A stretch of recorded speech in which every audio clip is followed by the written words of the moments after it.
Well, good afternoon, ladies and gentlemen. Can everyone hear me? Can everyone hear me? Can you hear me, sir? Yeah. Oh, yeah. Yeah. I'm good. You can, okay. Everyone here okay? Well, it's been a while. Thank you for coming on this beautiful day. And I guess the last time we met was in June. So I'm glad to be back and glad to see everyone. Today we're going to be talking about modern China. Of course, as I usually do, I say modern China, so we're going to start 4,000 years ago. This is actually a two-part lecture series this fall on China. So today we're going to go up through the revolution of 1949, and then the next lecture will cover from through the communists and Mao's reign up through the present. So, yeah, that's a good idea. Thank you. As always, my lovely wife Jana is here as my projectionist, and yes, she did bake. She did bake, and a themed cookie. So we'll see how it goes. Chinese cookie? It's a Chinese almond cookie. Almond, and they're very good. At least I think so. They're very good. So let's take a look at the essential question and the agenda.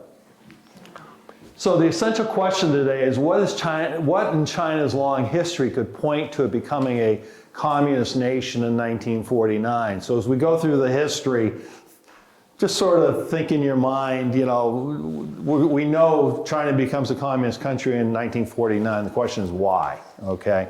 So we can talk about that. We're going to do a very brief overview of ancient China. Then we're going to look at some selected imperial dynasties and the Western influence that comes in the 19th century. And then we'll get into modern China with the Chinese Revolution of 1911, the Republic of China. Of course, we'll look at Mao, the Civil War, the Second Sino-Japanese War, which was also part of World War II, the Communist Revolution, and then the beginning or the founding of the People's Republic of China, and then we'll have a discussion, okay? So China's historic ruling and foreign policy philosophy. On this slide, I'm just showing some basics of Chinese sort of ruling philosophy and their foreign policy, because it is really different. I read a couple of books on China being prepared for this, one by Henry Kissinger, and both started off with the same statement. China is really different from the West.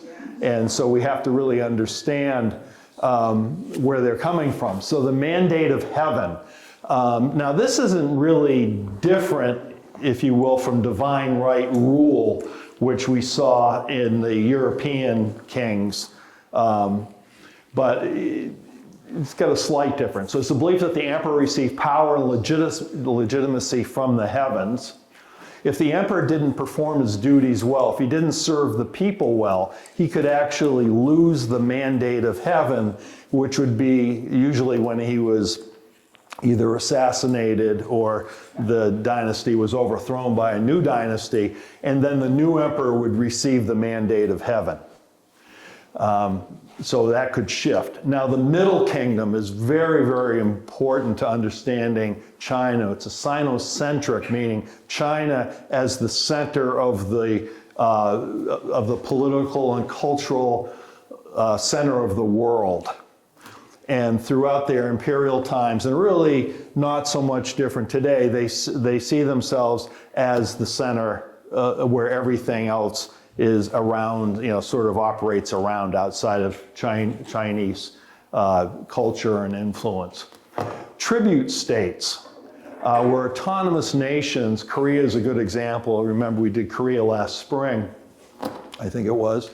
And these autonomous nations paid tribute, paid money, if you will, or some sort of tribute. It usually wasn't tremendously burdensome on the country that's paying it. It was more of a, to show honor and respect to the Chinese emperor.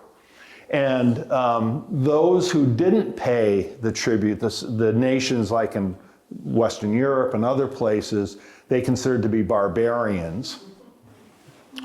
The tribute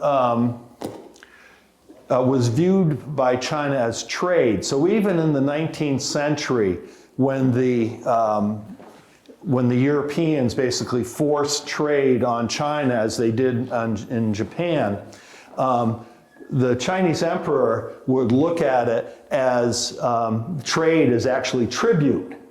He'd say, we don't really need your stuff, but we're going to grant you this right to give us tribute, and then we'll give you something in return.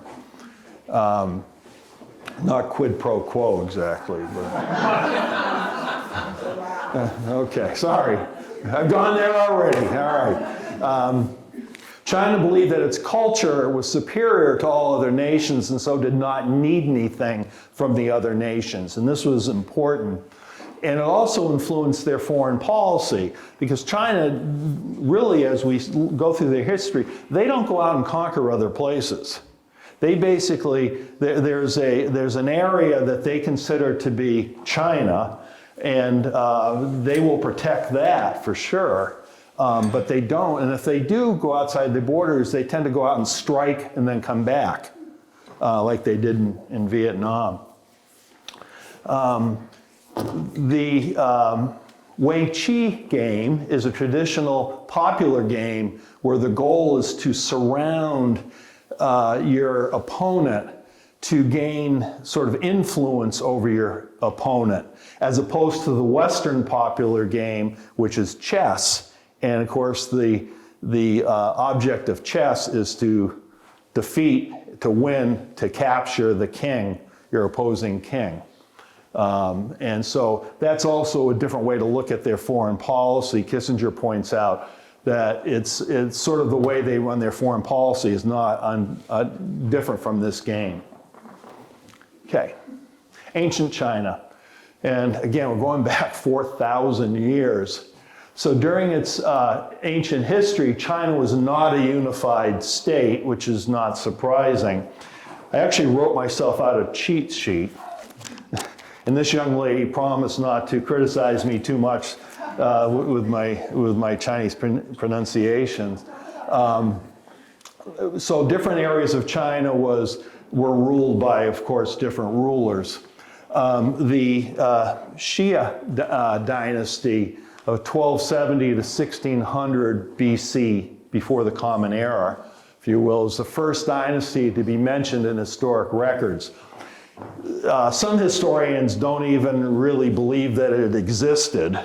So there's some arguments about did the Xia dynasty actually exist? But there are some artifacts from this time period, and some of which have modern Japanese characters on them, written characters on them. The Shou dynasty, 1046 to 256 BCE, was the longest ruling dynasty in Chinese history. During this time, they developed the concept of the mandate of heaven, which was used by all the emperors to follow as they're giving them legitimacy, or their mandate, if you will, to rule. The spring and autumn period, 722 to 476 BC, during this time period, three powerful families dominated the rest of China, and basically a lot of the smaller ruling states within the Chinese mainland are going to fall to these three powerful families. During this time, the philosophy developed of Taoism and Confucianism. Did I say that right? Confucianism. And of course was introduced by Confucius. And then the art of war by Sun Tzu very, very important and is still, for military schools and whatnot, still highly studied, and is really, corporate people study it all, you know, as a successful way to defeat your opponent. Confucianism is going to be incredibly important to China, both as, well, we'll get into that more specifically in a few minutes. But then the warring states, 476 to 221 is considered to be the last period prior to the unification by Zhang, if you will, who became the first emperor of China in the Qing Dynasty, the Qin Dynasty. Three major states battled throughout this period for control of a unified China. And during this time, Chinese culture really developed more through literature and through development of higher mathematics. Okay, Imperial China. Now you can see the time period that we're looking here, 200 years before the Common Era up to 1911, so more than 2,000 years. Two of the early dynasties, the Qin Dynasty, which is really the first of what's considered the Imperial Dynasty, very short-lived, only ruled briefly but had major contributions, including the concept of a centralized government for the first time, unification and development of a legal code, the written language, a standard measurement, and currency in China were developed by the Qin. All this was based on the philosophy of legalism, meaning the House of Administrative Methods and Standards. Basically, these were realist statesmen of the time, and basically looked at how can we more professionally govern and run a country, which is pretty sophisticated when you look. It's still 200 years before the Common Era. The Qin Emperor, the first Qin Emperor, he was a great military leader. He put together a really strong army, but he just couldn't rule in peacetime. And one of the things that he did was to silence the opposition, which was pretty horrific. It was an event known as the burning of books and burying of scholars. He had buried 460 Confucian scholars were buried alive to shut them up. It sends a pretty strong method, doesn't it, Doug? You'd kind of learn after that. He, though, shortly after that dies when he consumed a mercury pill, and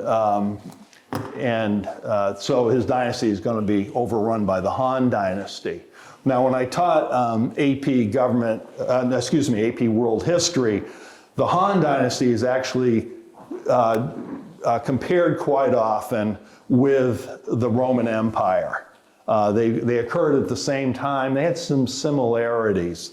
And so that's one of the things that we used to look at with the Han Dynasty, though they really didn't have any direct contact. There was a little trade that was similar, not directly between them, but from along the Silk Road. But that was about it. So it's a long period of stability and prosperity.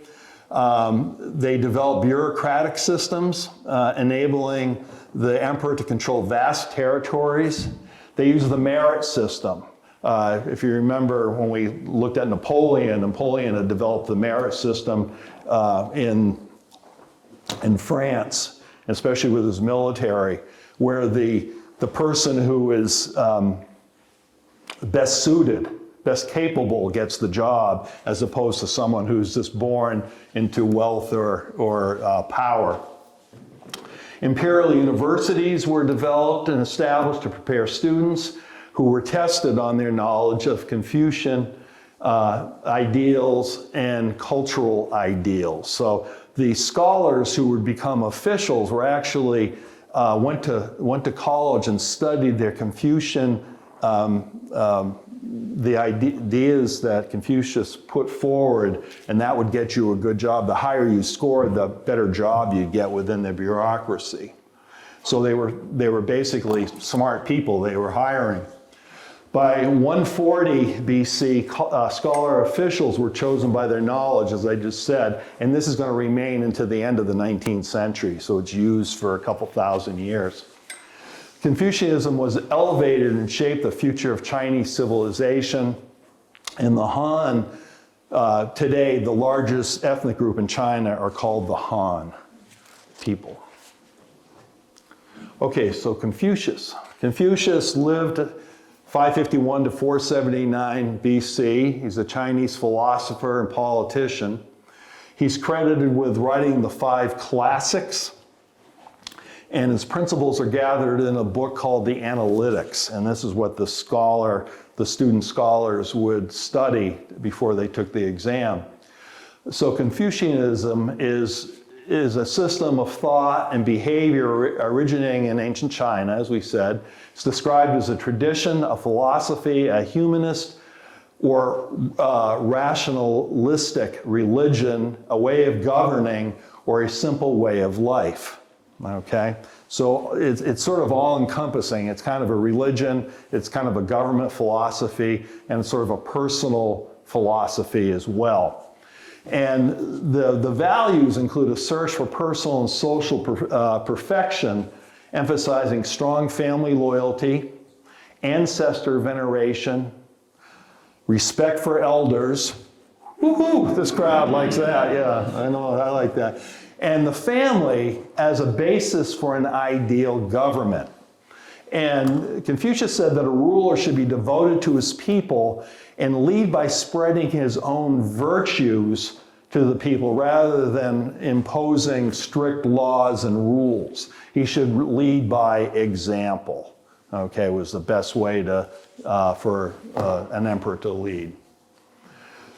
Okay, the Yuan Dynasty, 1279 to 1368. So we're jumping ahead 1,000 years here.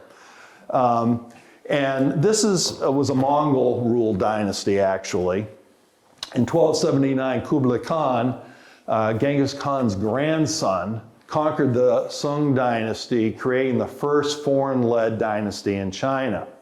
Kublai Khan claimed the throne of emperor and moved the capital to Daidu, which is modern-day Beijing. Now, one of the things that China, in their philosophy, which I hadn't put down, when they sort of interact with a stronger power, their philosophy was, it's okay, we're just going through sort of a downtime, like when the Mongols were there. We're just going through a downtime, but with our culture and our society, we will survive this.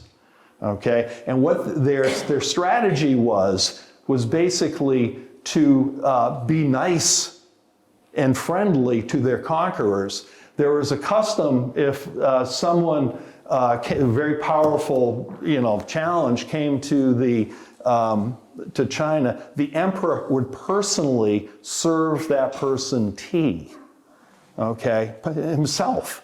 And the idea was that slowly the conquering people would be just incorporated into China, and that of course, they had a superior culture, so why wouldn't these people adopt the culture? Now, Kublai Khan, when he takes over, he actually realizes this, and he makes a rule and says no intermarrying between Mongols and the ethnic Chinese to try to prevent that from happening, but it still happened. So under the Mongols, China continued to trade via the Silk Road and interact with the West. The Grand Canal, which probably a lot of you have heard about, who's been to China? So a lot of people have been to China. I have not. It's got to go on our bucket list. So how many of you have seen the Grand Canal? Okay, so just a few people. A little bit bigger than the one in Venice, I think. But it connects Beijing, or the remote capital in the north, to the southern economic centers. So it was really a move to more efficiently, it was an infrastructure move. How can we more efficiently move goods around the country, move the military around the country, etc. Now, the Mongol failure to conquer Japan and Vietnam, coupled with rebellions and natural disasters, led to the overthrow of the Yuan Dynasty by, this is a good one, Shiu Chuan, and who founded the Ming Dynasty. So let's take a quick look at the Ming Dynasty. The Mongol Dynasty map, and the contrast is not good, I apologize. But it was huge. And I'm actually thinking of doing a talk on the Mongols. Would you be interested in hearing about the Mongols? They are incredibly important, really, to the development of the world. Is that why the Taj Mahal in India is done by the... Yeah, that wasn't directly, the Khan. That came off of an offshoot of the Middle East, actually, yeah, during when the India was controlled. Okay. The Ming Dynasty, 1368 to 1644. Under the Ming emperors, urbanization grew with the development of large cities, including Nanjing and Beijing. The Forbidden City, begun under the Yuan, reached its great splendor under the Ming. Privately owned industries developed producing paper, silk, cotton, porcelain. These were all very popular in the West, so it brought in a lot of revenue to China. The Ming built large ocean-going ships, which led to treasure voyages.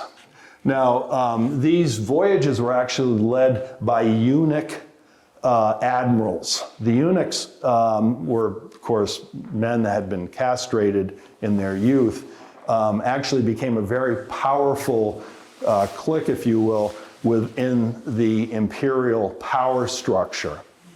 And one, Admiral Zheng He, reached the coast of East Africa. These were huge ships, much larger, much more sophisticated than were being used in Western Europe at the time. Surprisingly, though, after these voyages, the Ming decided enough is enough, and they passed laws prohibiting naval voyages, basically, except for just coastal voyages. No going out around the world. So they prohibited that. The Ming began refusing trade with the West and were eventually attacked by Portuguese ships. This led in 1557 to the control of the port of Macau, which is right next to Hong Kong, just across the harbor, by the Portuguese. And this would last until 1999, from 1557 to 1999. Under the Ming Dynasty, Chinese culture really developed and flourished. And it was... That was after Hong Kong. It was right next to Hong Kong. Yeah. 1997, I think. Yes, yeah, so right after that, that's right. I wasn't even thinking about that. The Ming Dynasty was the last of the ethnic Chinese-led dynasties, and it fell due to peasant uprising and attacks from the north by the Manchu people. Now, how many of you watch Antiques Roadshow? Okay, so what you want to do is look in your attic. If you can come up with any of this stuff, you're wealthy. Okay? These are Ming. You always see, well, it's a Ming, vase or something, and it's some incredible amount of money. But they were famous for their silk paintings, poetry, and of course porcelain, which they shipped all around the world, and the Dutch actually copied, and is popular now, around the world from the Dutch as well. Okay, the Qing Dynasty, 1644 to 1911. So this is the last of the Chinese imperial dynasties. It was multicultural and established a geographic base for modern China. I'll show you the map in a minute. The Qing were established by the Manchu, which is an ethnic minority from northern China, who formed allegiances with various Mongol and Ming clans and began attacking the Ming central and southern China in 1636. After a peasant uprising in the Ming capital in Beijing, it was actually a Ming general, kind of reminded me of Napoleon coming into Paris to settle down the bloodbath that was happening during the French Revolution. So this general invites the Manchu to come in to bring order to the city. And of course, they just take over and they establish their own dynasty in 1644. Now, the Qing Dynasty, the early rulers maintained their Manchu customs and assumed the title of Emperor of China. They were patrons of Buddhism. They governed using Confucian-style institutions and a bureaucratic government. The Qing retained imperial examinations to recruit ethnic Han Chinese to work in their government alongside the Manchu bureaucrats. They continued the tributary system, asserting superiority over neighboring territories such as Korea. And the high point of the Qing was in the late 18th century when they controlled mainland China and Taiwan, Mongolia, outer Manchuria, and outer northwestern China. So a huge area. I think I have a map here. So you can see it looks pretty similar to the Chinese map of today, with Russia to the north, and of course India is separated by the mountain range, and then of course Korea. This is in 1765, and when we studied Korea, we saw that poor Korea was either a tribute state to Japan or the Japanese were coming in, and it's going to lead to actually a war in 1695. And Indochina down there. And of course Indochina. Thank you very much, Indochina. Okay, 19th century decline of the Qing. By the 1800s, the population had risen to 400 million people. This is in 1800. The United States population was 5.3 million, and they're physically about the same size. So you think about the density in China. Today, it's 2 billion people or close to it. The population of China is just huge. But there was widespread poverty. Peasant revolts erupted throughout China, placing a strain on the dynasty. Now, the conservative Qing emperors, of course, lived in the Forbidden City and in different palaces and just fabulously wealthy, but totally isolated from the people. And they refused to modernize their government or adapt new technologies. Well, I guess if you were one of them, you'd say, well, it's been working for, 2,000 years or 3,000 years. Why change now? But it is obviously going to change. Taxes and revenues were fixed at a low rate, leading to financial crisis and government corruption, widespread government corruption. The elite and the government refused to recognize or face the growing threat from the West. Soon, Great Britain, using its superior navy and arms, forced China to accept foreign trade. So not unlike what the United States did in Japan, the British are going to do the same thing. And, at first the Chinese were saying, no, and the emperors were saying, they're not that powerful, don't worry about it. Of course, the British just brought in their armed naval vessels and blew a few cities away from the coast, and they were like, well, maybe we should talk to them. But they're going to try to control them. And after a series of wars, rebellions, and failed attempts at reform, they're going to fall from power from 1911. We're going to look at some of these rebellions and wars and things in detail, because they actually play a big role into why China is the way it is today. So that's why I'm going through this in such detail, is to understand where they're coming from. It's easy to look at China and say, well, yeah, it's different, but our way is the right way. Well, you can understand after seeing some of this why they perhaps feel the way they do. So the Opium Wars. Chinese exports were very popular, as we'd said, in Britain and Europe, and they actually imported very little from the West into China. The West sent very little, so there was this huge unfavorable balance of trade with China.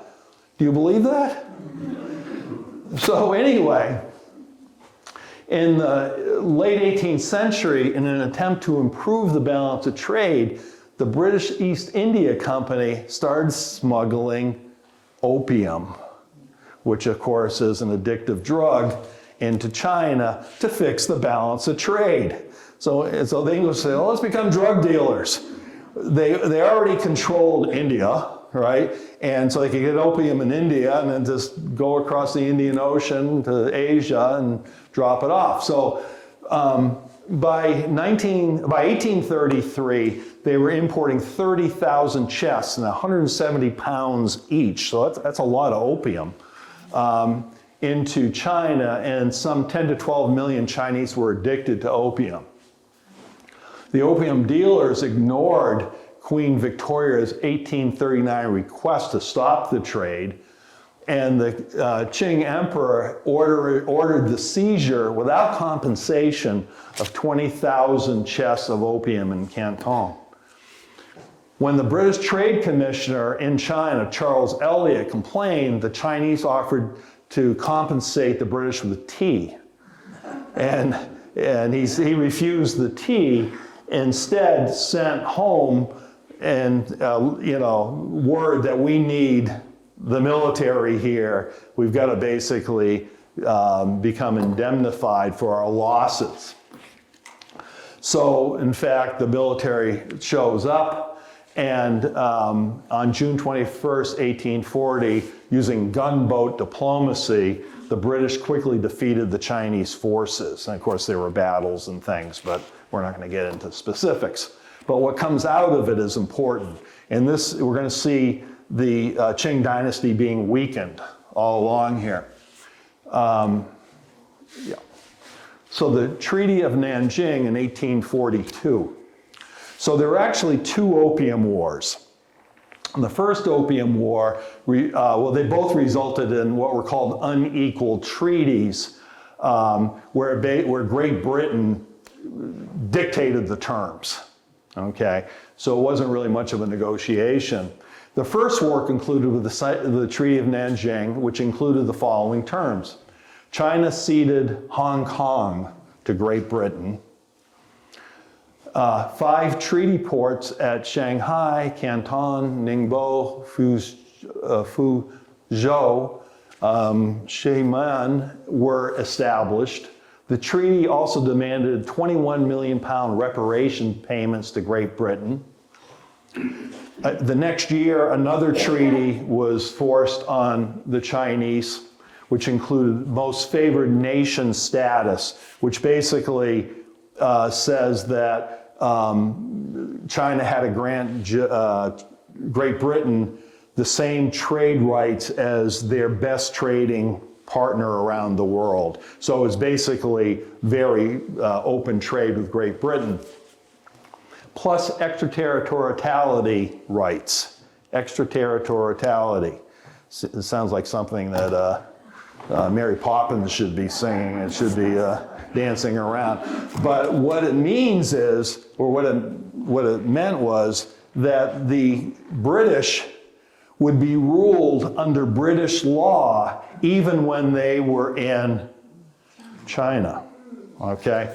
And so if they did something wrong, they would go to a British court, with a British judge and jury, which of course is really a slap in the face to the Chinese. A second Opium War broke out in 1856, resulting in another treaty. Great Britain received 10 more treaty ports. Now, a treaty port was a concept that there'd be a port, and it was the British were able to trade, only the British could trade in that port. But these treaty ports, the reason the Chinese established treaty ports was to keep the foreigners, or the barbarians, if you will, from going inland, okay? But under this treaty, that's gonna go away, because in addition, the British merchants and the missionaries. Now again, we're looking at 1856, okay?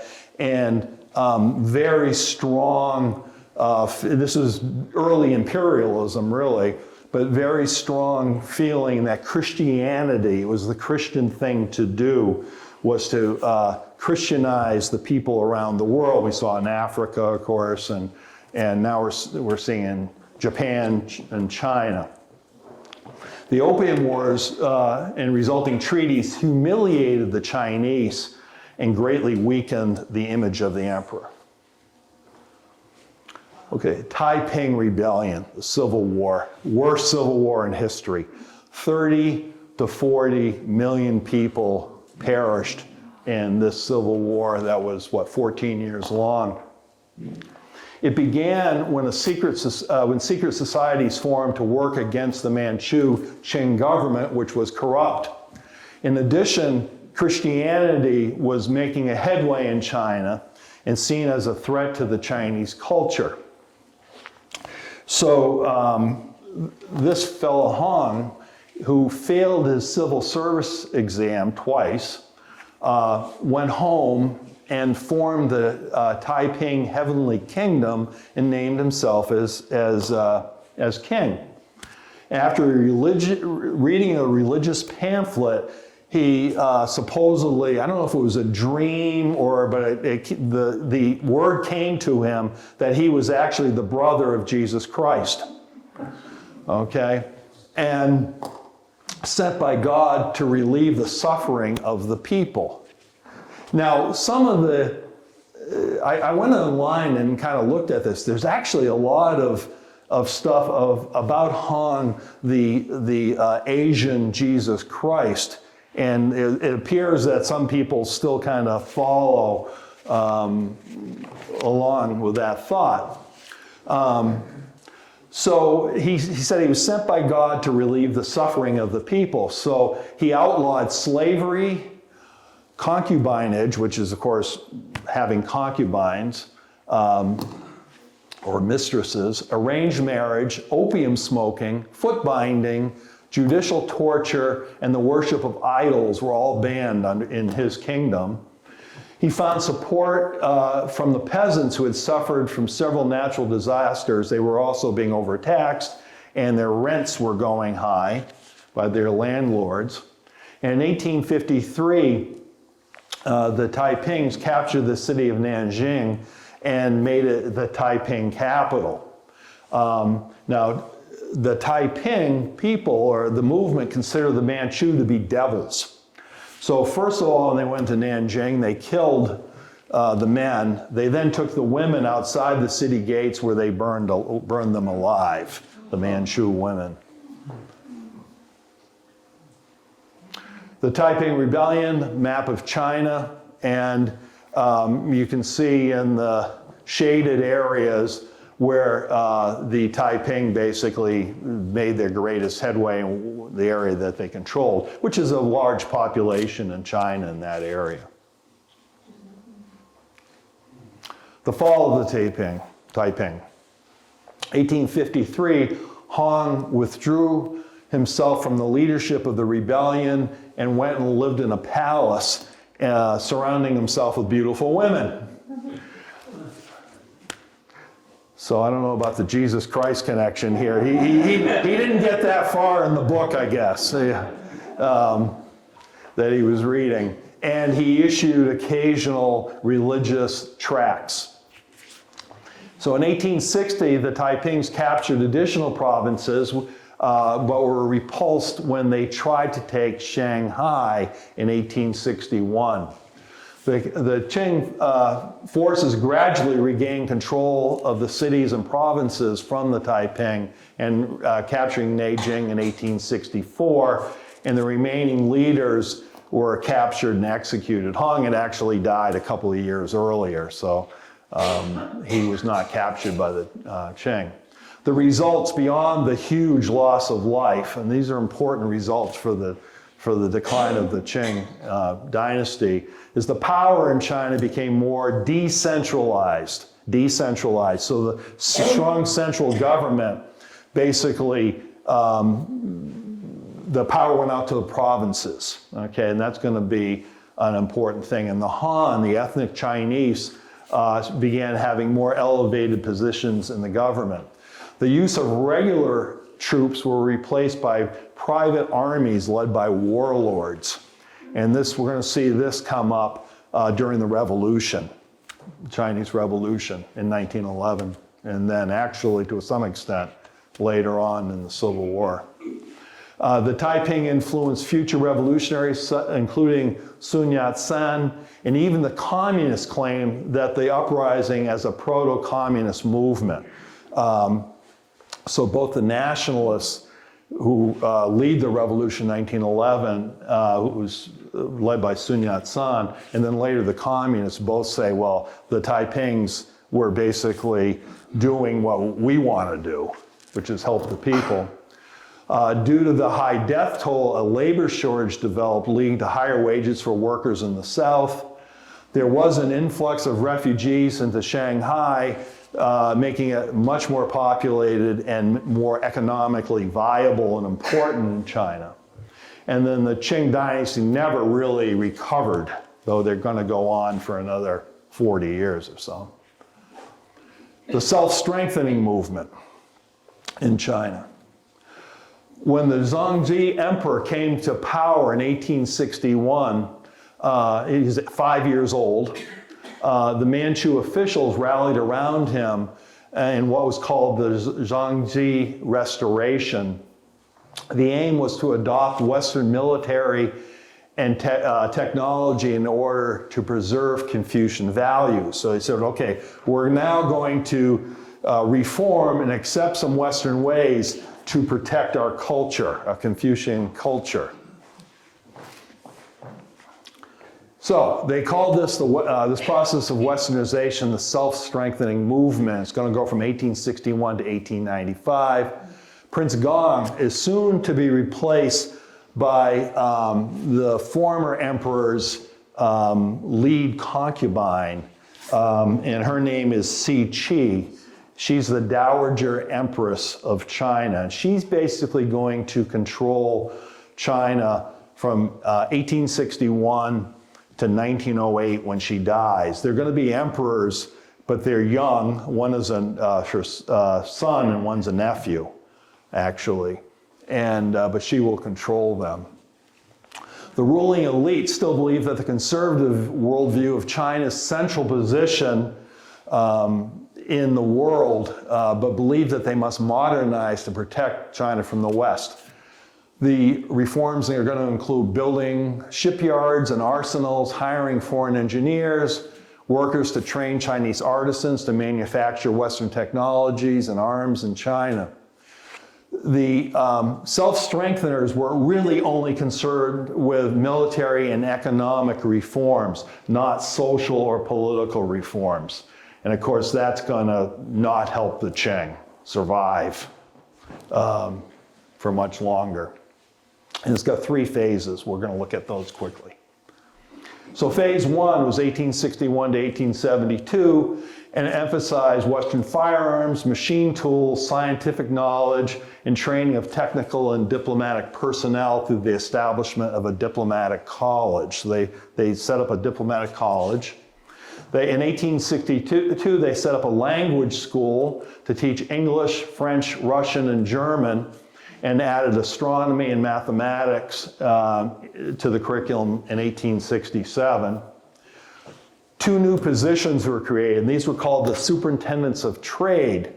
Now, they weren't just to control trade, but they also, any diplomats from the barbarian nations had to deal with these two superintendents of trade. And the idea was so they wouldn't go to Beijing and bother the emperor and the Qing rulers in Beijing.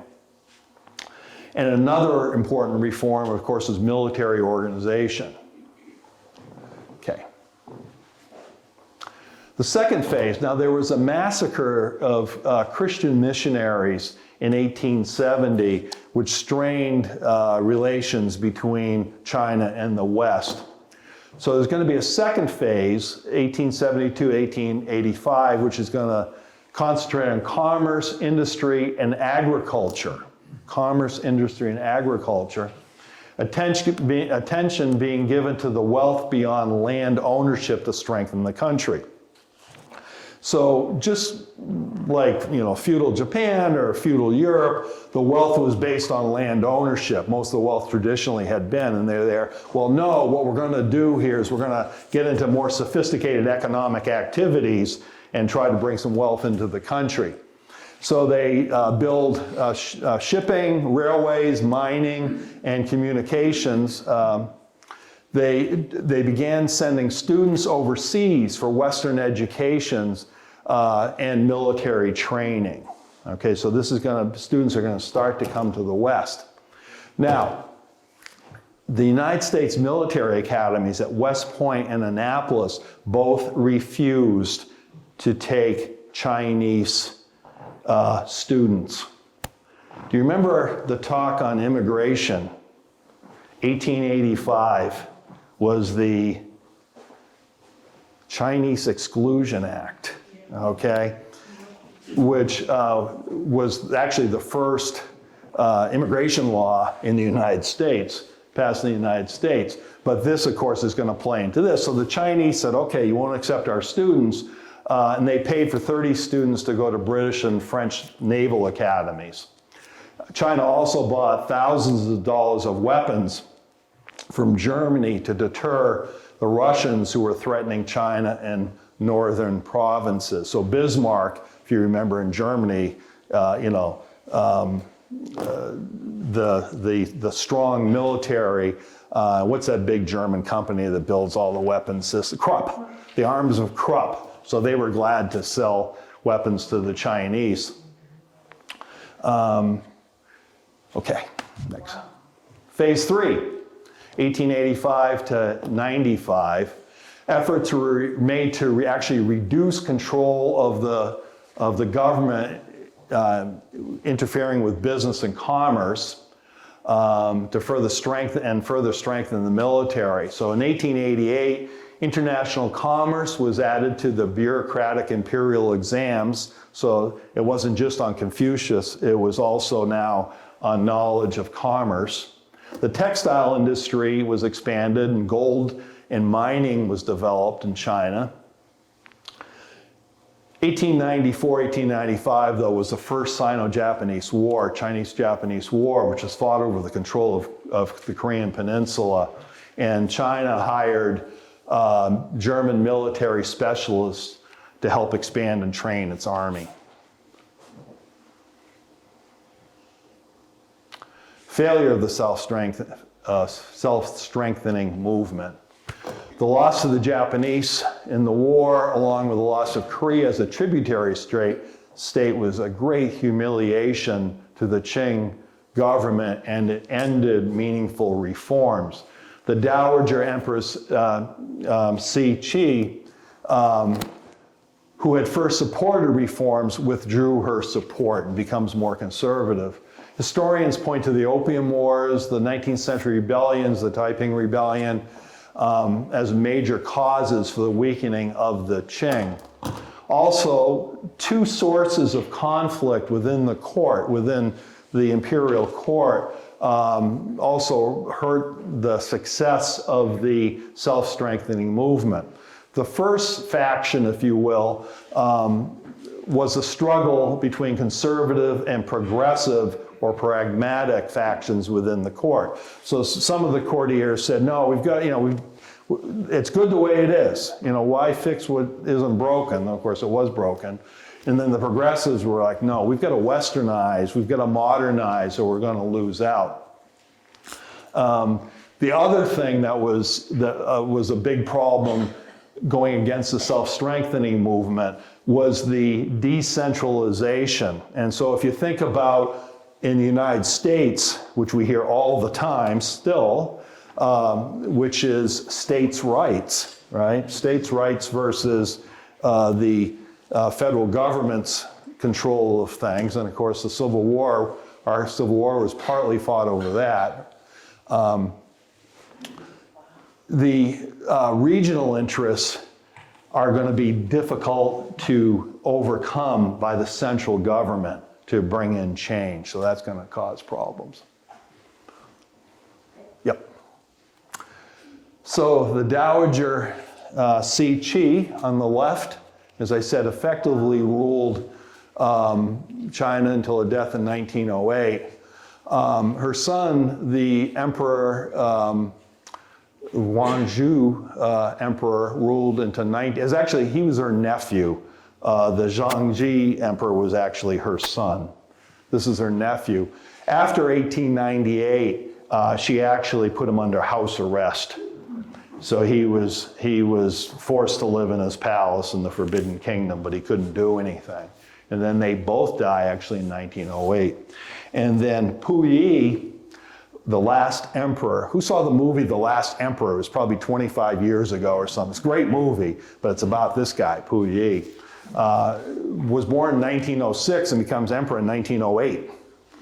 And he's the one that's actually overthrown, though they don't kill him. He goes on. I think he dies in the 1960s. What's that? I'm sorry? He never knew it. Yeah, he never knew it.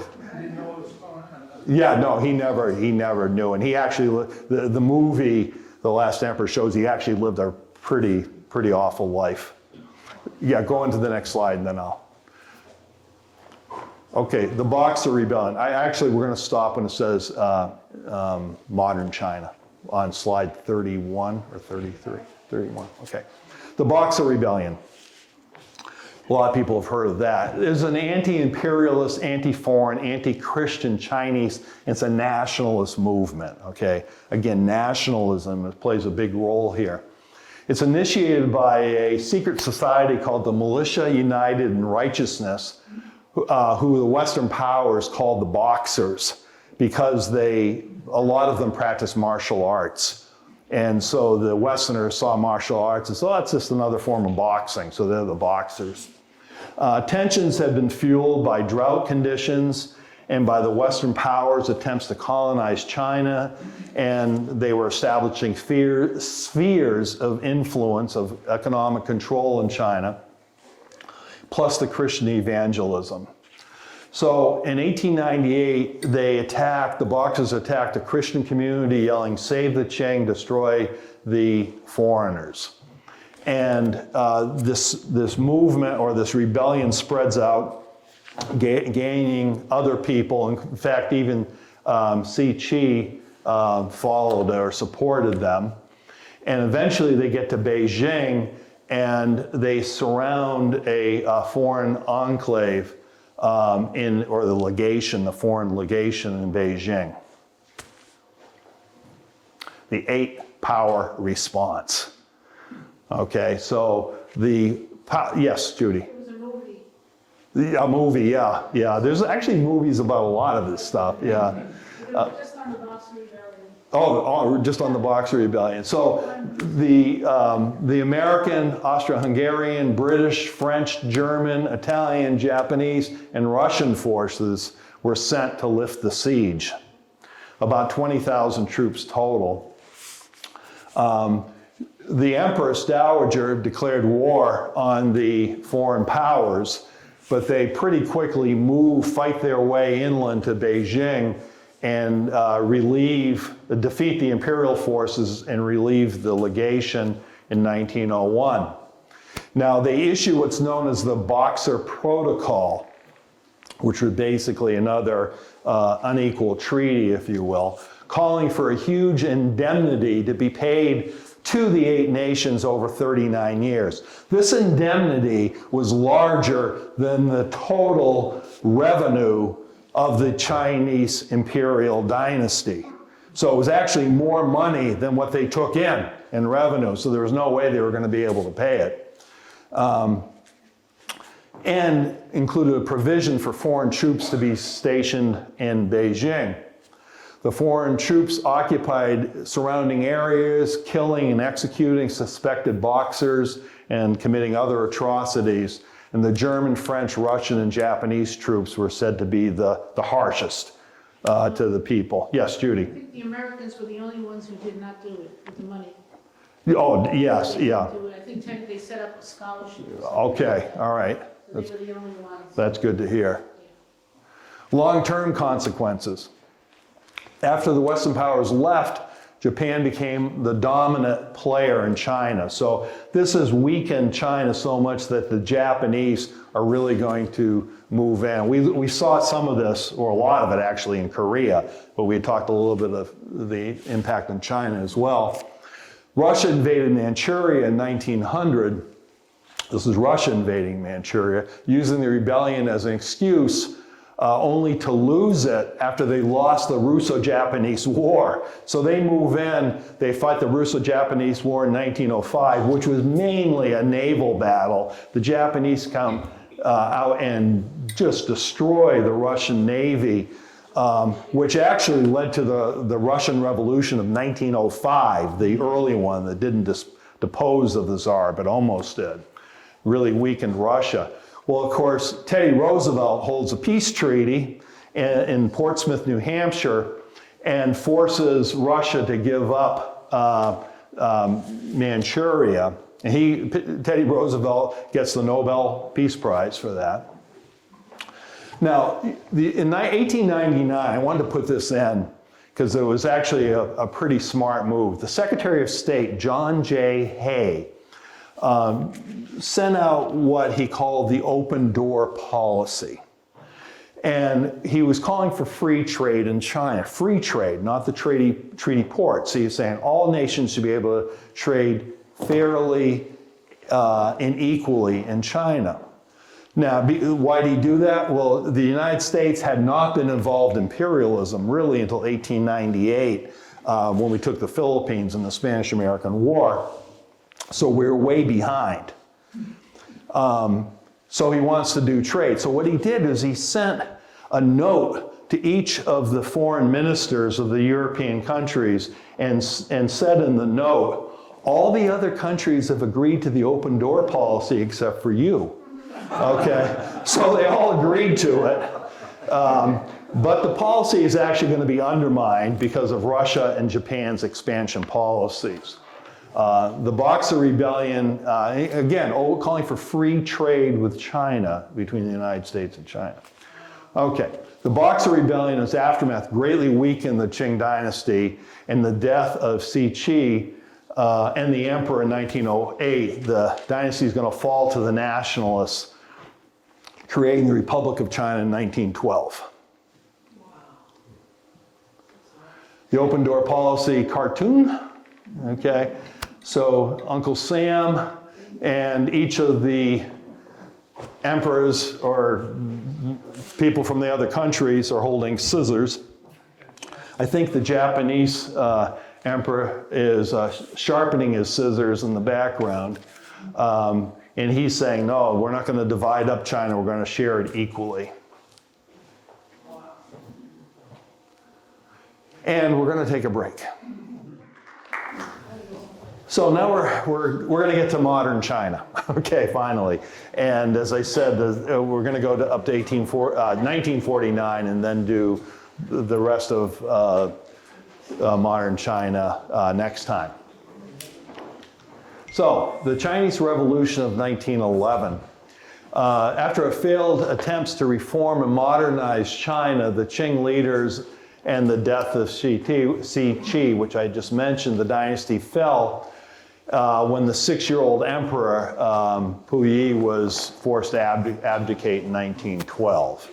The long anti-Qing sentiment held by the majority of the Han Chinese finally boiled over. There were protests in the streets and uprisings throughout 1911. A brief civil war ended with a compromise between Yuan Shikai and who was a military strongman. He was kind of, well, he was a warlord, but he was also sort of the official warlord for the empress, or the empire. The leader of the imperial army, he attempted to save the dynasty, but Sun Yat-sen, the leader of the nationalist movement, and Yuan Shikai are actually going to come to an agreement. Okay. So the Republic of China is formed. Sun Yat-sen, very interesting character. He's the leader of the Nationalist Party, which are called the Kuomintang. We're going to refer to him as the KMT.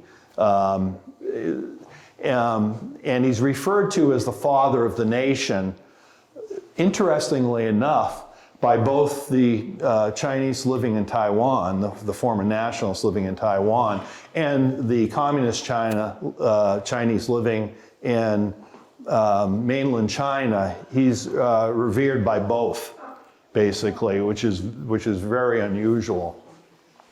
He lived for a while in Hawaii and was educated as a child in Hawaii. He later studied medicine and was baptized in Hong Kong by Westerners.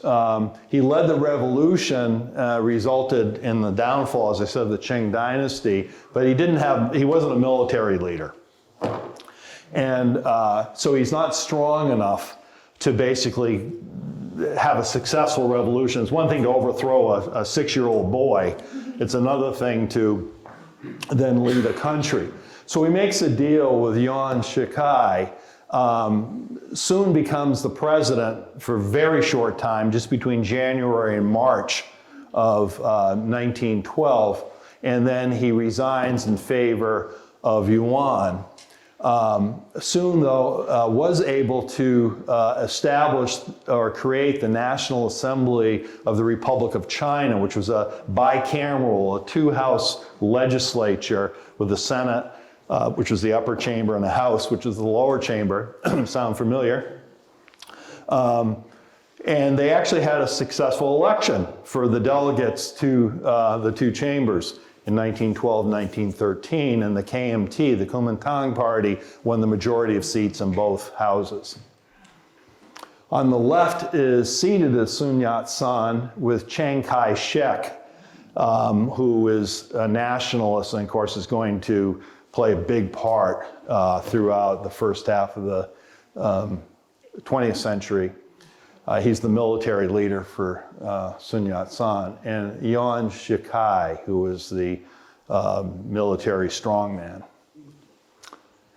The second revolution. Yuan quickly, of course, attempted to consolidate his power, and Sun and the other KMT leaders became worried. So Sun had some KMT forces led by Chiang Kai-shek,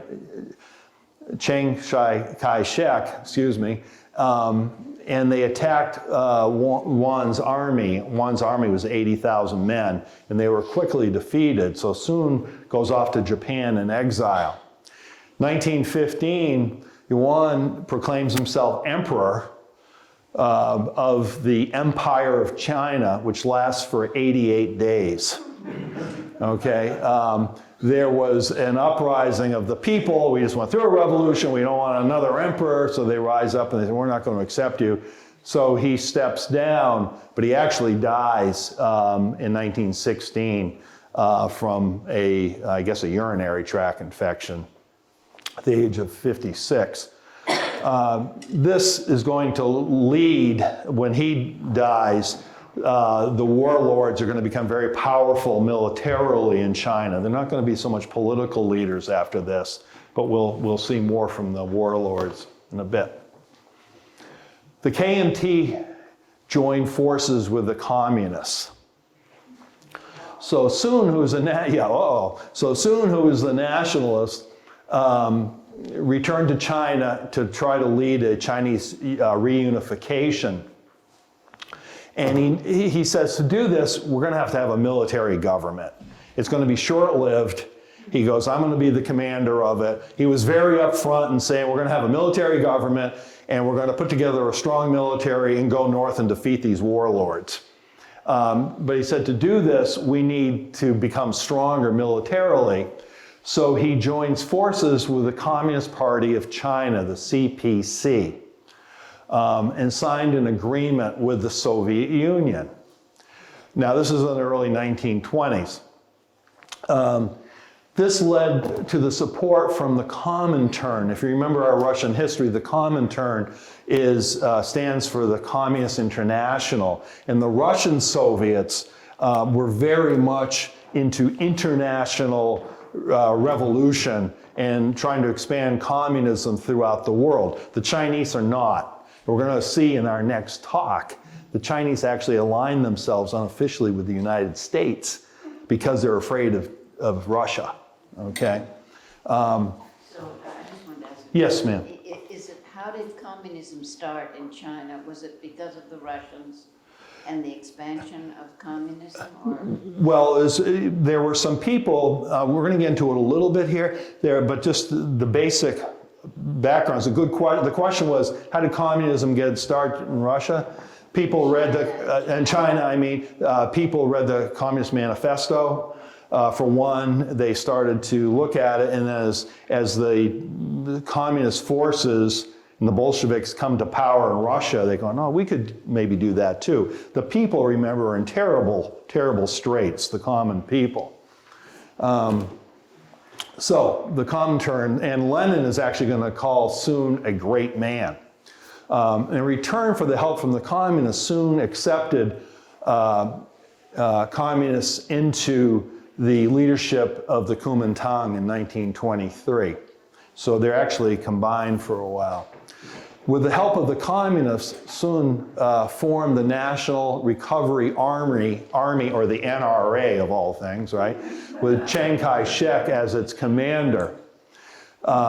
This short period of cooperation between the KMT and the CPC, the nationalists and the communists, is called the First United Front. Sun, though, dies in 1926 of liver cancer, and he's going to leave a large void. And almost immediately, the NRA started to go into what they call their Northern Expedition to try to defeat the warlords. But there's going to be a political split between the KMT and the CP, it's going to split apart, with right-leaning faction led by Chiang Kai-shek, centered in Nanjing, and then the left-leaning faction, or the communist part of the KMT, are going to establish themselves in Wuhan. Okay, so there's a split.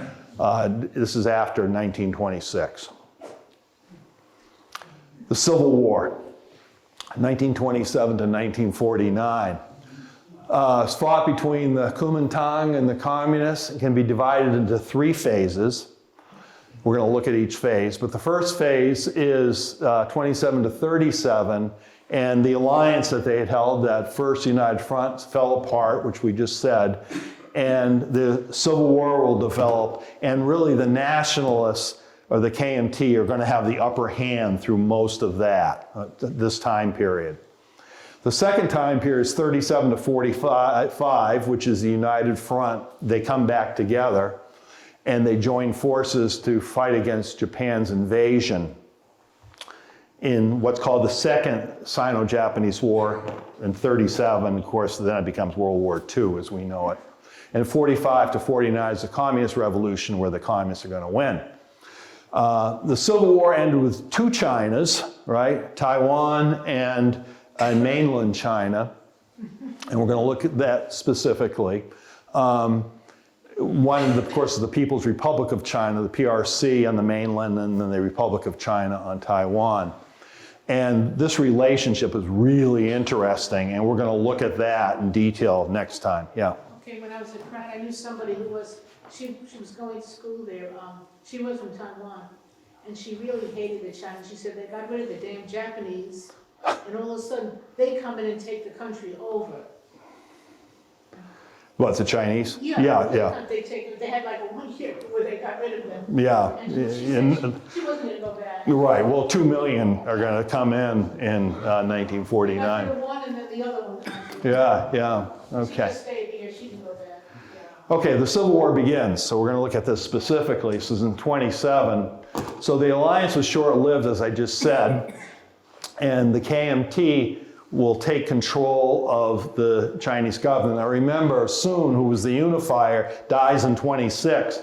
So Chiang takes his place, and he moves immediately to eliminate the leftists from the Kuomintang, the communists, claiming that they were betraying Sun Yat-sen's 3 principles of the people, which was nationalism, democracy, and social welfare. Now, the social welfare had a sort of an economic, of course it would, social welfare, but it was a movement against pure capitalism. It was going to be more of a socialist. Sun was really more of a socialist. Now, Mao Zedong, which we're going to talk about, of course, a lot, stated that as Chiang's power increased, his tolerance for communists in the KMT decreased. The Shanghai Massacre, April 1927. Chiang moved to purge the communists in areas under KMT control. He first declared martial law, ordering the communist-led labor unions to be disbanded. Of course, labor unions were a place where a lot of socialism and communism grew out of the people having very poor conditions, trying to get a better life. Next, he secretly ordered the arrest and execution of communists in Shanghai. Using an emergency decree, he ordered the military to disarm workers' militias, leading to violence and fights in the streets and many deaths. He dissolved the provisional government of Shanghai. Labor unions and all other organizations under communist control were disbanded. He reorganized a network of unions with allegiance to the Kuomintang, and the arrests and deaths were estimated between 5,000 and 10,000 people. One of the things they did, which was horrific, is they called the communist leaders, this is right at the beginning of this, called them to a meeting, and it was like, I don't know, 10 or 15 people, but sort of the top echelon. Mao was not there. And they grabbed them basically, tied them up, took them down to the railroad yards, and where they had a locomotive with full steam, opened the firebox and threw them in alive. And that really made a real void between the KMT and, as you can imagine, and the communists. Two rival governments. So Chiang ignored widespread criticism, moved his nationalist Kuomintang government to Nanjing as his capital. And as I said, the CPC were in Wuhan. Now Stalin, Joseph Stalin, who was the leader, of course, in Soviet Union, sent a telegram to the communists in Wuhan calling for a peasant and workers uprising.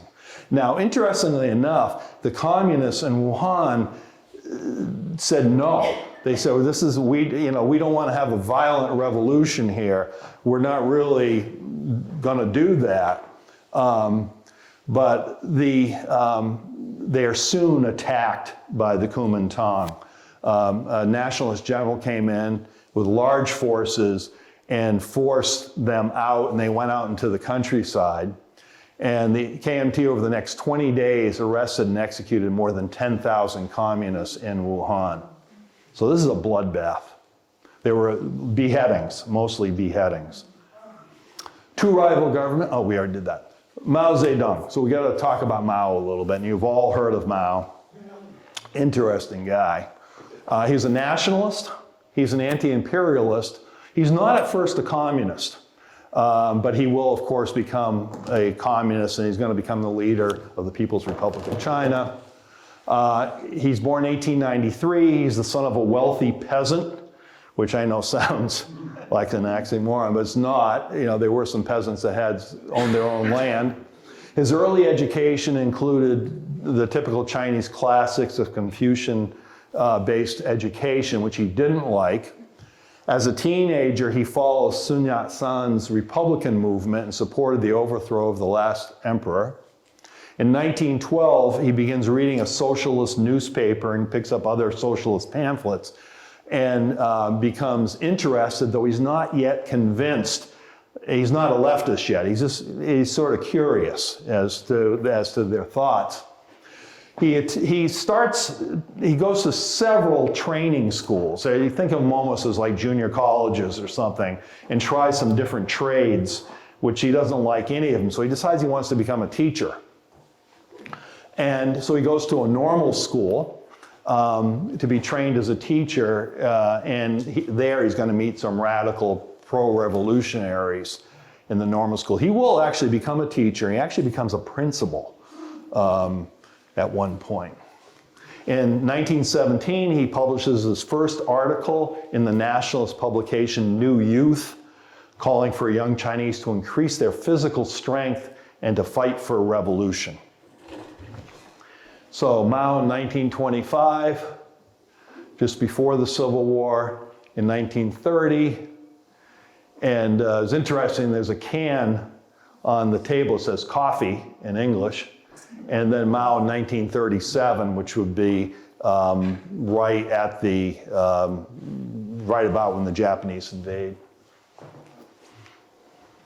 He becomes a communist. So now we're going to look and see why and how he became a communist. So he becomes an assistant librarian at Peking University. And when he went to Peking University, he was actually teased because he was from the countryside, he was kind of backwards, and the fellow students gave him a really hard time because he had a funny accent and he didn't dress well. He followed the Russian Revolution news, again, 1917, the year of the Russian Revolution, carefully, studied Marxism, and became interested in Chinese anarchism. Now, the anarchist movement, of course, was a worldwide movement became very strong right after World War I. And Sacco and Vanzetti in the United States were accused of being anarchists. And of course, it was a big movement. And anarchists basically believe that formal government should not exist, that we should live in harmony. So student protests broke out across China, claiming the government was not doing enough to prevent Japanese expansion in China. The May 4th movement and the New Culture movement were both nationalist movements more than communist movements. And the protesters claiming that China's weakness was a result of its old society and old culture left over from the emperors of China. So there we have to modernize, basically. He publishes more articles calling for the great union of the popular masses and the strengthening of labor unions. And he gains notoriety through this. Almost exactly the way Mussolini comes to power, right, in Italy in the 1920s, by writing articles. And then he gains national attention. Same thing with Mao. The Communist Party of China was founded in Shanghai in 1921 as a study group. Mao established a party branch in Changsha, along with a socialist youth group. He attends in 1921, he's a delegate to the first Chinese Communist Conference, or Congress. And after the split between the KMT and CPC in 1927, he forms a paramilitary group which is going to take the name of the Red Army, which is also after, of course, the Bolshevik army was called the Red Army during the Russian Revolution, Russian Civil War. Mao was named a commander of the Red Army, and his forces attacked Chiang's KMT forces in Changsha, but failed to take the city. Now, he was accused of not being ruthless enough, not being, strong communist enough, so they actually throw him out of the Central Committee, but he ignores them. So he ignores being thrown out, and he moves up into the mountains, and he establishes a little community of 5 villages basically runs them as a self-governing state, self-governing communist state. He confiscates land from rich landowners and gives it to the peasants, which they of course like. The Central Committee had thrown him out, but they actually adopted some of the proposals he had made. One was formation of workers' councils, confiscation of land without compensation to the wealthy landowners, and of course the rejection of the KMT-led government.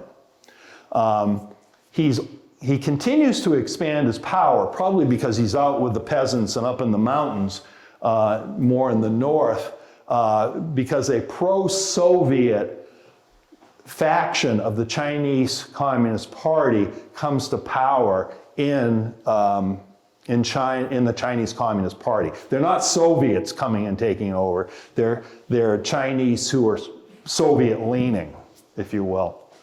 And of course, he's the opposition party within the Communist Party. Now, the CPC forces were able to defeat 4 encirclements. Remember that game? You're trying to encircle? Well, the KMT forces encircled the the communist forces 4 times. The communists are able to escape 4 times, partly because the KMT is also battling the Japanese, right, incursion. But the 5th encirclement by the KMT was too much. So 900,000 nationalist troops surround 100,000 communist forces. And through all sorts of maneuvering, they escape. Okay. The Long March. How many of you have heard of the Long March? Yeah, there's probably a movie about it, Judy, I would think. I've read a book on it. It's really a fascinating time. And it's the real legend, if you will, for the Communist Party in China. And Mao is going to take a major part in it. It obviously starts in the southeast and runs through the north. Go ahead. On the left upper left is Mao on horseback on the march. Lower left is Mao on the right and Zhou Enlai next to him on the left, who was the military commander for Mao. And he's going to be the number 2 man behind Mao in the Republic of China, the People's Republic of China. Upper right is actually a photograph. And it's of a woman leading cattle through the mountains on the path that the communist forces took in the Long March. And you can I mean, it's obviously part of socialist realism, right? It's a photograph, but man, it's like going out of the darkness to the light. I mean, there's all sorts of political messages here. And then these are the mountains, some of the mountains that they went over, and a lot of them died of malnutrition, hypothermia. They waded through snow up, beyond their waists. I mean, it was really, really terrible. The whole time being chased. Okay. So it's 5,600 miles in 370 days, which is actually, that's pretty good. I mean, that's walking across the United States and back in a year, basically, right? Of course, people are chasing you. I guess you would do it. So they're retreating. It's a retreat, really. And during the march, Mao and Zhou Enlai gained great respect from the communist leadership. Now, there were actually basically 3 marches. Mao led the largest, which had 69,000 communist forces. There were 2 other groups led by other people that are also going to escape. They're being chased by 300,000 nationalist forces, and plus they were constantly being attacked by local warlords.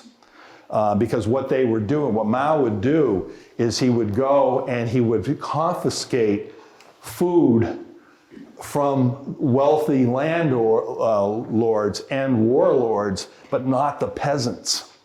He gave orders not to hurt the peasants or take their food or destroy their property in any way.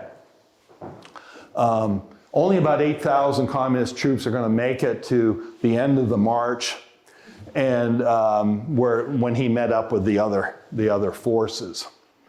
Plus, at this time too, the Japanese have invaded, and so that takes a lot of the KMT forces away. During the Long March, as I just said, he protected the peasants and lives and property while confiscating from the wealthy. And this brought a lot of recruitments into the Communist Party. As a result of the Long March, he is going to actually become the leader of the Chinese Communist Party, with Zhou Enlai as second in command.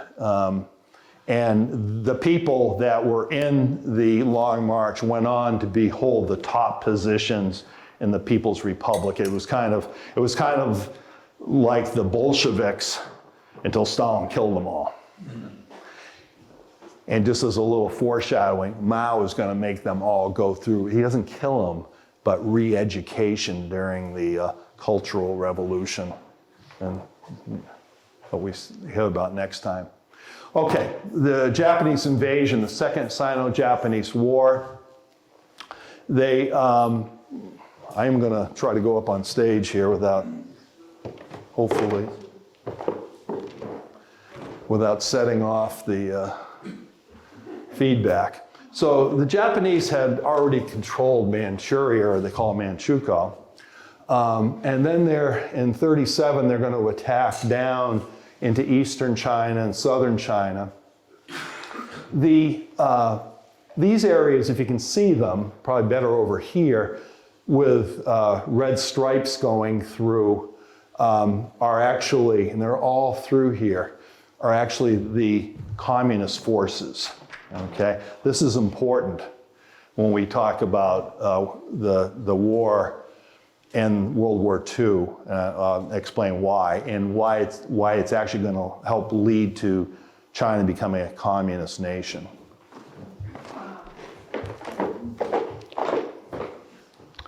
So we said 1934, Japan invades Manchuria. Now, Chiang viewed the communists in China as a bigger threat to China than the Japanese. Okay, so he puts a lot of his emphasis into still chasing down the communists, trying to win the political control of the country. In 1936, and I thought this was just amazing, several Kuomintang military commanders actually basically put Chiang under house arrest until he agreed to stop fighting the communists and work with them against the Japanese. Okay, so Mao and Chiang got together and they agreed, and it became known as the Second United Front. Now, it's the Second United Front only in name. Okay. In 1937, I'll get into more of that in a minute. 1937, Japan launched a full-scale invasion of China, overwhelming the KMT. The alliance was in name only, as I just said. Now, the KMT didn't directly fight the Japanese. They were out in the unoccupied areas chasing the communists around, still trying to win political power. It was the communists under Mao who fought the Japanese in the occupied areas, okay? And they used guerrilla warfare to do it. Now, this won over a lot of many Chinese people and peasants especially, because they saw the communist forces as fighting for them directly, where the Kuomintang forces were not fighting the Japanese so much directly. As I said, they used guerrilla warfare. After several deadly clashes between the Kuomintang and the communists, both President Roosevelt and Stalin sent a message to the communists. Roosevelt sends a message to the Kuomintang or Chiang, basically saying, listen guys, if you have this infighting, continue the civil war, you're going to lose the war to Japan. You're playing into Japan's hands, and we can't stand for that. We won't continue to support you. So they say, okay, we'll agree. But it never really worked out that well. The war strengthened, now the war, we're talking about World War II and the Sino-Japanese War, actually is going to strengthen the communists as the peasants look favorably upon the communists for helping and fighting against the Japanese-controlled areas. The Red Army grew to 1.3 million, with 100 million people living under their control by 1945. Whereas the KMT, in 1944, their army was greatly reduced because the Japanese gave one last huge military effort and killed off a lot of the KMT forces. So the KMT is weakened, where the communists are going to be strengthened by the war. And if you remember the map I had just showed you, you could see that the communist forces were right in the area controlled by the Japanese. Now, the aftermath of the war. Now, this is where it gets interesting. Remember here, what we're talking 1945, 1946, 47, what's beginning? The Cold War, the Cold War. So this is going to start to play into the politics of everything. So under the US dictated terms of the unconditional Japanese surrender, Japan's commanders in China were only supposed to surrender to the KMT forces, not the communist forces. Now in Manchuria, the Kuomintang didn't have any forces. So the Japanese were actually told, hold out, just hold your areas until the KMT can get there, okay? But the Soviets had come in right at the end of the war, right at the end of the war. If you remember, we talked about this. It was like a week or two earlier. The deadline was up. The 3 months was up from May 8th when VE Day happened, and the Soviets promised, okay, we'll fight Japan in 90 days, okay? So that's August 8th, and of course the nuclear weapons are dropped, you know, on the 9th and the 14th or something like that. And but Russia goes, oh no, we're going in, and they go in. So Chiang instructed Japanese commanders not to turn over their weapons until KMT forces could get there. And Chiang, Kai-shek, and Mao actually met on August 28, 1945, and signed the Double Tenth Agreement. And I mean, why would they call it a Double Tenth Agreement? It was signed on October 10th. Double tenth, 10-10. Yeah, so that's, anyway, I found that amusing. When you're a history teacher, you do develop a strange sense of humor. But when you have multiple classes, you can use the jokes over and over and over again. And then when you get home at dinner with your kids, and they just love it. Okay. So in this agreement, though, the KMT is recognized by the communists as the legitimate government, and the KMT have to agree to allow the communists to be an opposition party. Well, this isn't going to last very long, but they at least make the attempt under duress, I guess. Fighting is going to resume between 46 and 49. The Russians had captured Manchuria in August 1945, as we just mentioned. The communists had troops in Manchuria. They did not. We kind of already talked about this. Chiang asked Stalin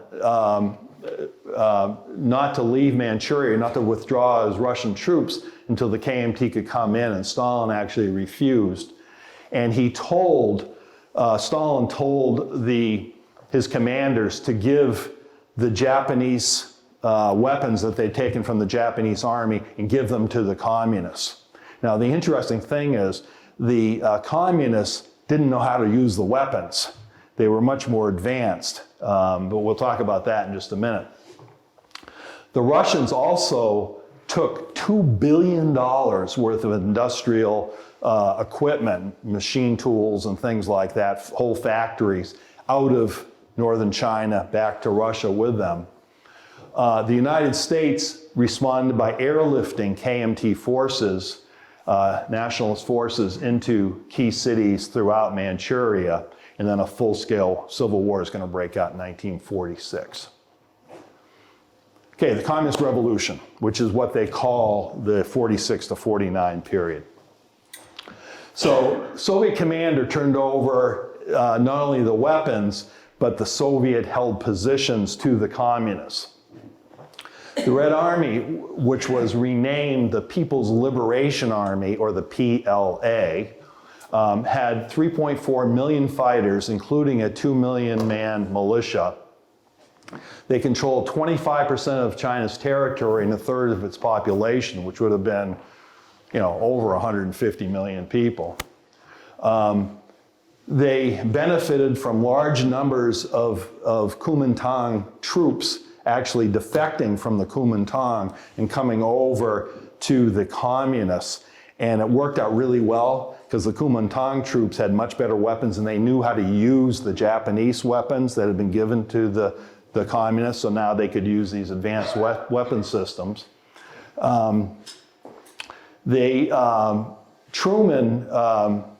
KMT, let me make sure where I am here. The communists continued the land policies of giving land to the landless peasants, so they were bringing in lots of peasants to their side.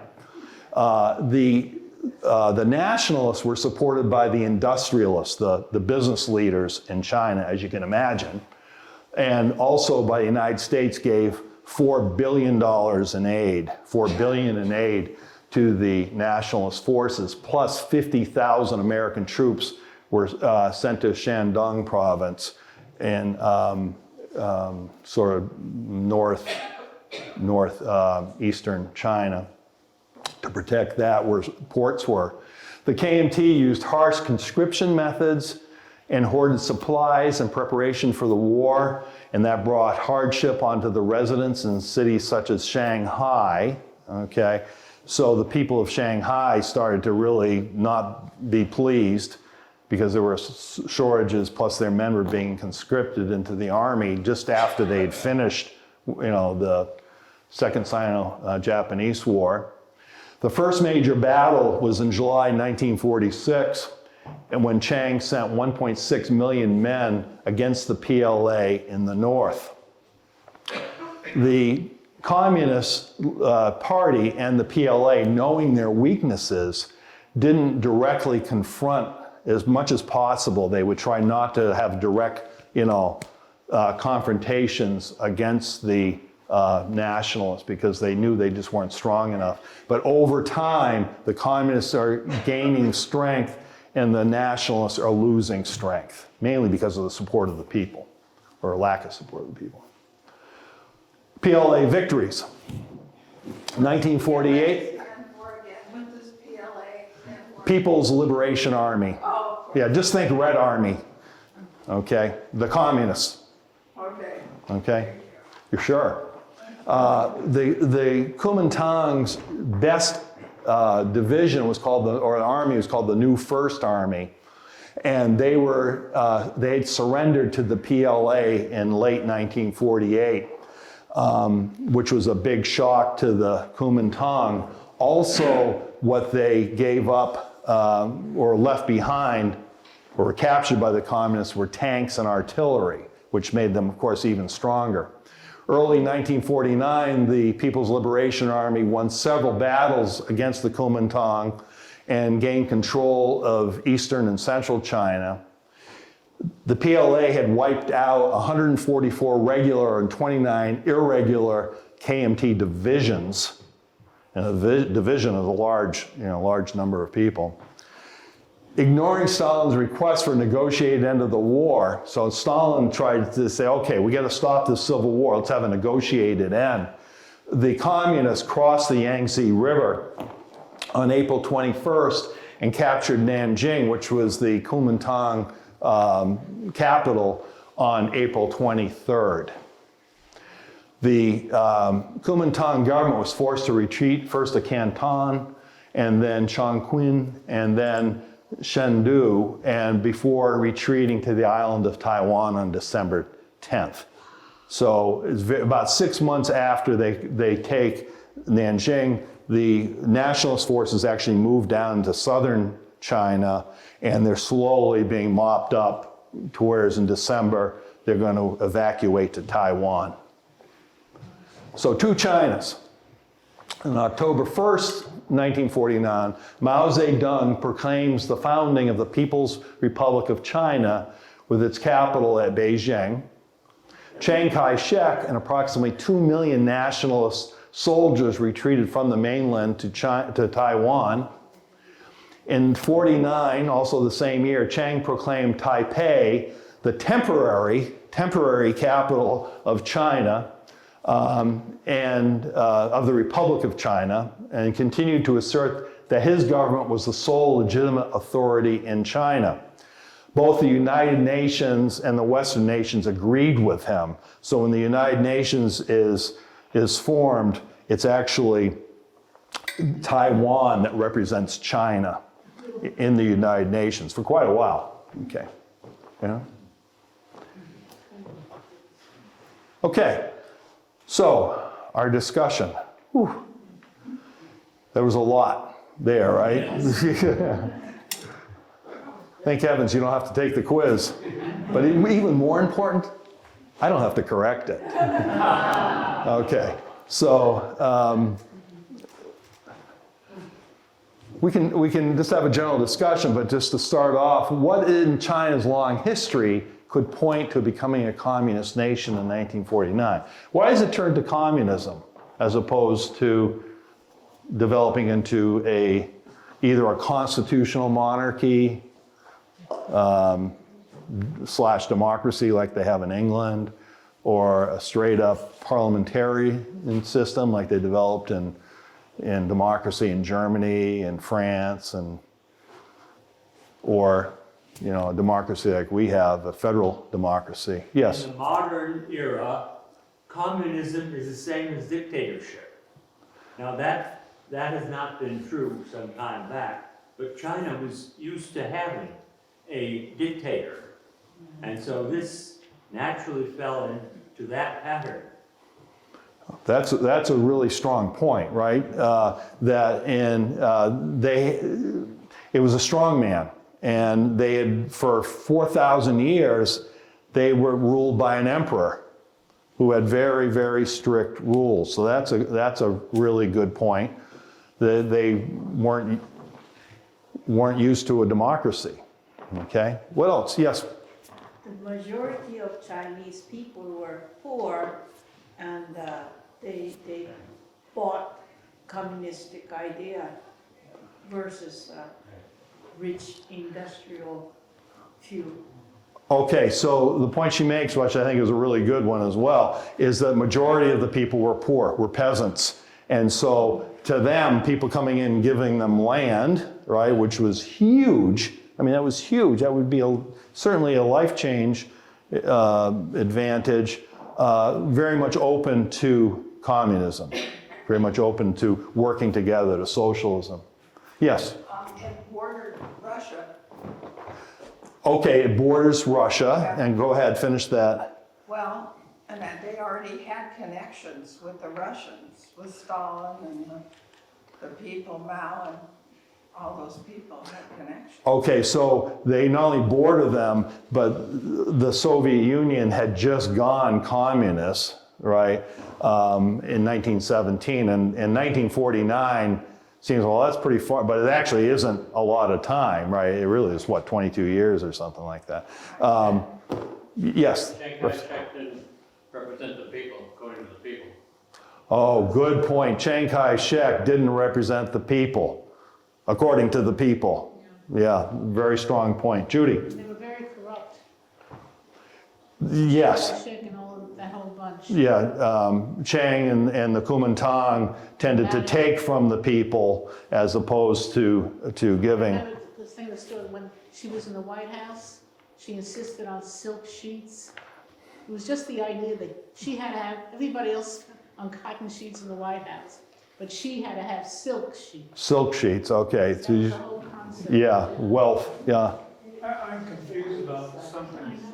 It appears to me that the majority of Chinese people really weren't involved in the fighting. The citizens that were so-called, they weren't fighting each other. It was just a couple of strong political factions that were contesting this whole thing. And one normally had the imperial, and then the others where they would just not, didn't participate, they just sort of fell in as the opposition. I don't think there was any real line.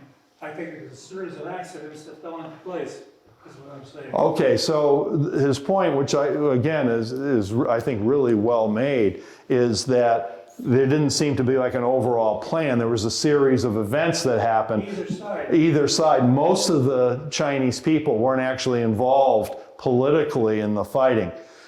If you actually look at the American Revolution, yeah, only about a third of Americans, which wasn't a lot of people, were involved in the American Revolution. The rest of the people, both in America but also in China, are trying to survive. You know, they're working so hard to eke out a living. One of the points that Henry Kissinger makes in his book on China is that something that we don't think about. Any decision that the Chinese make, you know, in modern times, but also back, and we said in 1800, their population was 400 million people. So as a government, to try to control 400 million people without modern technology was pretty difficult. So that's an important, so those are great points. Yes? So what about the role of Confucianism in the sense that the tenets of it were more inclined toward communism than they were toward capitalism, I would think, along with even Taoism, to say. Yeah, so Confucian is the role of that. I'm glad you brought that up. Confucian ideals were, as we saw, to basically follow authority. Okay, the authority, the emperor was supposed to be benevolent to the people and try to take care of the people, but it was to obey. So it was by no accident that the Han Dynasty, I guess, adopted the Confucian ideas as base for the exams for their imperial bureaucrats, because it taught them to obey, and it's taught in the schools to the regular people. So it taught them to obey, to follow the government, to follow the emperor, was just so ingrained. Okay, so therefore, I guess it was Charles made the point that dictators and communist leaders were essentially one and the same. So therefore, and the emperors really weren't. There's actually a book by, was it Schlesinger maybe? I read it 35 years ago, but it was called The New Emperor. And guess who the new emperor was? Mao. It was maybe more than 35 years ago. It was a long time ago I read this book, but it basically was saying Mao is the new emperor. Okay, and when we look at today in China, there's a premier for life, right? He's now premier for life. So, you know, excellent points. Yes. I don't want to get ahead of the next talk, but it's rather interesting that China versus the United States, you have an authoritarian capitalism versus a democratic capitalism. So I hope you cover that. We're going to cover that next time.